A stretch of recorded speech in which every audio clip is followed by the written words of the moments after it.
আমরা কোনো পাবলিক বুঝে না, সেই কলঙ্কের লেলিহান তাদের ঘাড়ে চেপে দেওয়া হয়েছে। আমি বলতে চাই, এই কানামোনা নামক পদ্ধতি তাদের ঘাট থেকে মুক্ত করে তাদেরকে সম্মানজনক একটা পর্যায়ে এনে তাদেরকে নিয়মিতকরণ করতে হবে।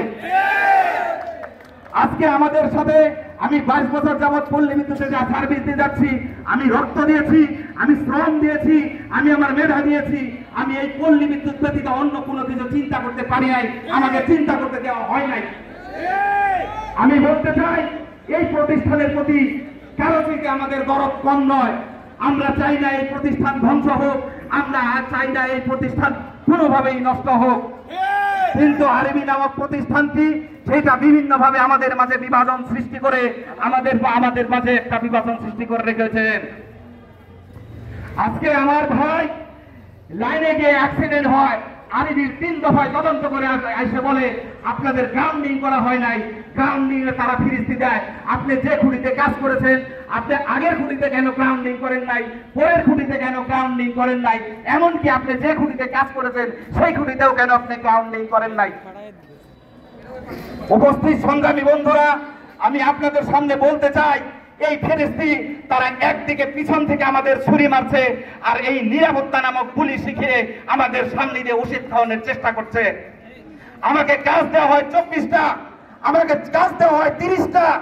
আমি কোন হিসাবে সামনের খুঁটিতে, পিছনের খুঁটিতে এবং যে খুঁটিতে কাজ করবো সেই খুঁটিতে কিভাবে গ্রাউন্ডিং করা সম্ভব? আমার প্রশ্ন রয়ে গেল আপনাদের কাছে। আপনারা আমাদের অগোচরে ডেকে এনে আমাদের শাসিয়ে বলেন আপনাদের অতিরিক্ত আত্মবিশ্বাস। আমি বলতে চাই, আত্মবিশ্বাস কিভাবে তৈরি হয়? আমাকে যখন 20টি কাজ দেওয়া হয়, তখন আমি এই কাজটি সম্পন্ন করার জন্য দ্রুত গতিতে যখন কাজ করার চেষ্টা করি, তখন আমি গ্রাউন্ডিং এর কথা ভুলে যাই। তখন গ্রাউন্ডিং আমাকে যেদিন 5টা কাজ দেওয়া হয়, সেই আত্মবিশ্বাসটা তখনই তৈরি হয় যে আমি তো আগের দিনে গ্রাউন্ডিং ছাড়া কাজ করেছি। 8 ঘন্টা কর্মঘণ্টা যদি নিশ্চিত করা হয়, কোন লাইনম্যান আল্লাহর রহমতে তারা দুর্ঘটনায় পতিত হবে না। সেই ক্ষেত্রে আমি আরো বলতে চাই, আমাদের যে বিভাজন সৃষ্টি করেছেন, আমাদের যে লেভেল 1 বাইদের নিয়োগ দেওয়া হয়েছে, আমরা কখনো কল্পনা করি নাই আমাদের এই চাকরিটা একটা অনিয়মিত চাকরি হবে।